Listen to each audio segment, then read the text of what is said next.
여러분 안녕하세요. 시카고 예수사랑교회 황선웅 목사입니다. 오늘도 기도가 열리고 하나님과 함께 숨쉬는 하루 되시길 소망합니다. 4월 30일 수요일 말씀으로 여는 아침입니다. 오늘 우리에게 주시는 하나님의 말씀은 민수기 16장 37절에서 38절의 말씀입니다. 너는 제사장 아론의 아들 엘르아셀에게 일러서 불탄 자리에서 향로들을 모으게 하고 타다 남은 불은 다른 곳에 쏟게 하여라. 이 향로들은 아무나 만져서는 안 된다. 그 향로를 가지고 있던 사람들은 죄를 짓고 목숨을 잃었지만 그 향로는 그들이 주 앞에 드렸던 것으로 이미 거룩하게 된 것인 만큼 향로를 망치로 두들겨 패서 제단에 씌우도록 하여라. 이스라엘 자손에게 이것이 경고가 될 것이다. 주님의 백성에게 주시는 주님의 말씀입니다. 하나님께 감사드립니다. 오늘 이야기는 고라와 다단과 아비람의 반역에 이어지는 정리단락입니다. 제가 지난 주일에 나눴지만 이스라엘이 광야 생활 가운데 시작부터 삐그덕거렸죠. 정탐꾼을 보내면서부터 범죄했고요. 하나님을 신뢰하지 않았고 자기들을 메뚜기라고 생각했고요. 그 이후에도 하나님께서 그렇게 진노하시는 것을 보았음에도 불구하고 계속해서 하나님을 반역하지요. 광야 생활 사실은 하나님의 은혜를 경험하는 시간이었고 하나님의 말씀을 자기 삶에 훈련하는 시간이었습니다. 그러나 이스라엘 백성은 하나님의 은혜와 하나님의 말씀에 항상 반역으로, 거역으로, 불순종으로 응답했습니다. 오늘 이 본문 이전에 16장 초입에 고라와 다단과 아비람이라는 사람이 반역을 하지요. 똑같은 얘기였습니다. 모세를 거역해서 일어나서 왜 당신만 지도자가 될 수 있느냐? 우리도 할 수 있다라는 식으로 얘기한 것 같고요. 하나님께서 세운 사람이 누구인가에 대한 질문이었던 거지요. 그래서 모세가 고라에게 이야기합니다. 다음 날 각자 그 향로에다가 향을 담아서 불향을 담아서 하나님 앞에 서자.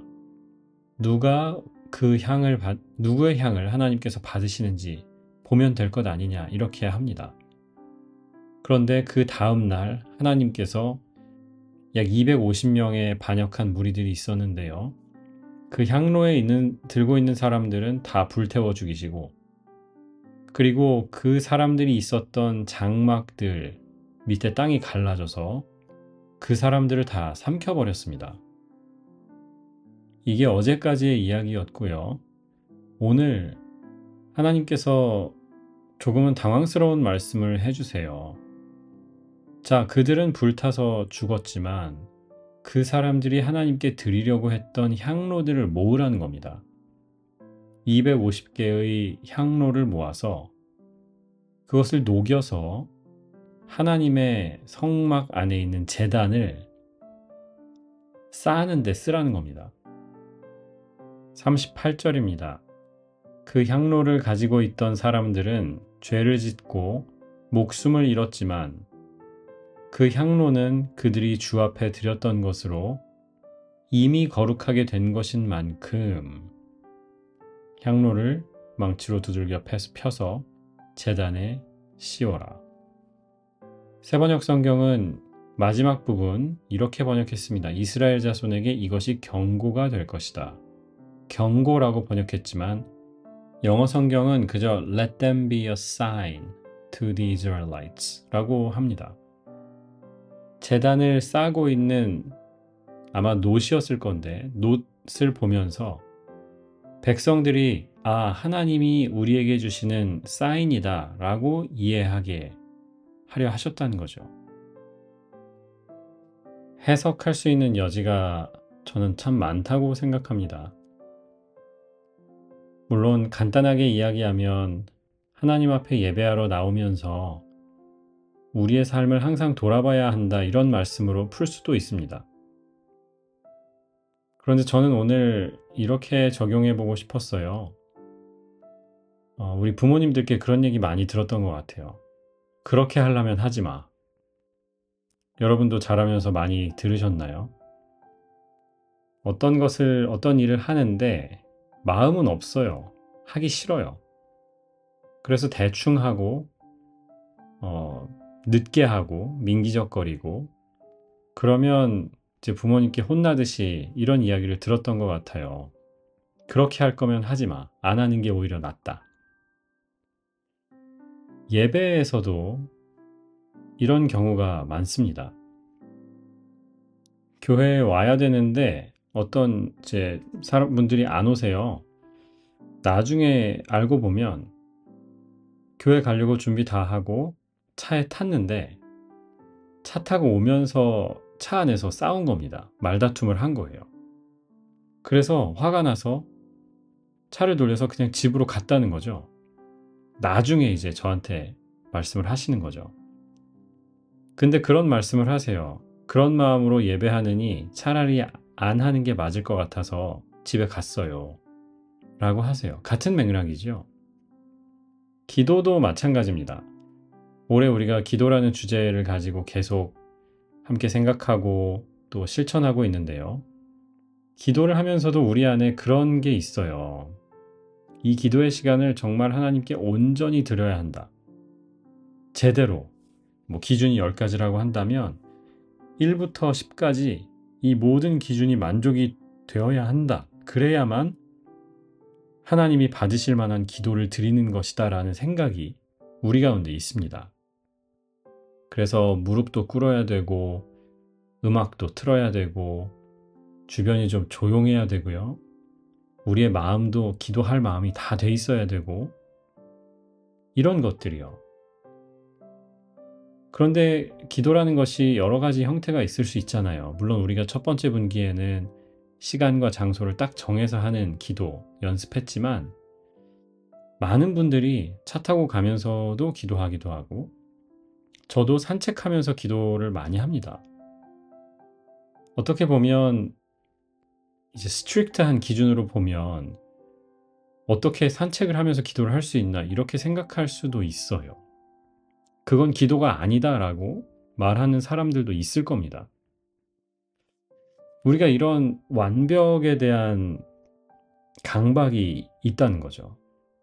제대로 할 거 아니면 아예 안 하는 게 낫고 제대로 못 하는 거면 안 하는 거다. 사실 한 게 아니다라는 거죠. 대충 한 거는 아예 안 한 거다라고 생각하는 거예요.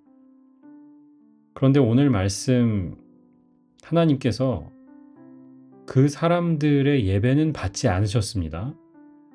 하나님이 세우신 지도자를 무시했기 때문이고요.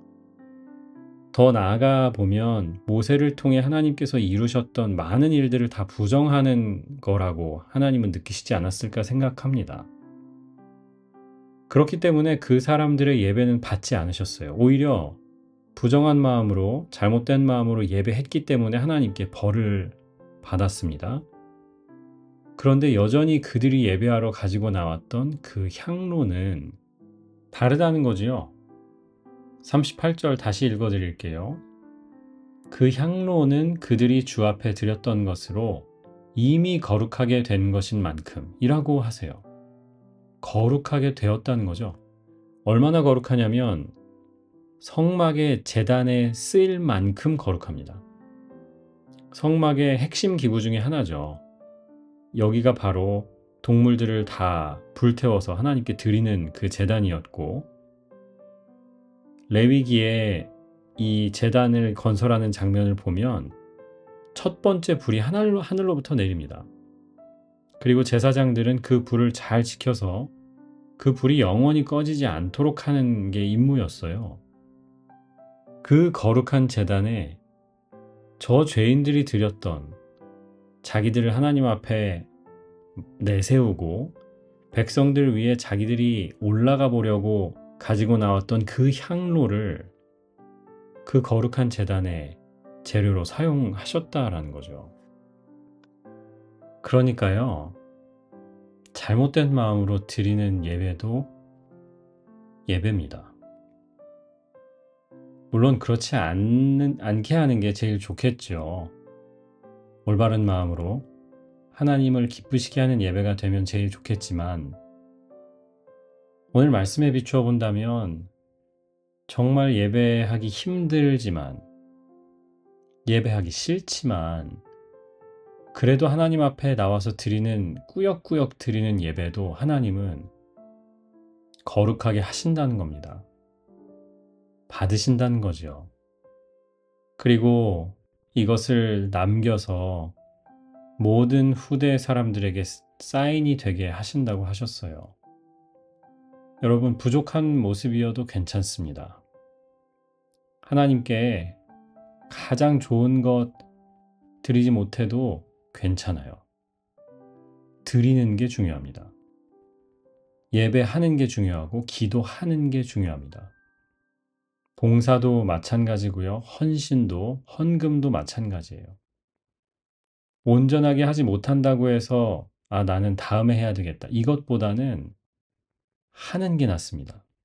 하나님은 그것도 우리의 작은 예배로 받으시고 우리의 삶을 거룩하게 바꾸어 주실 줄 믿습니다.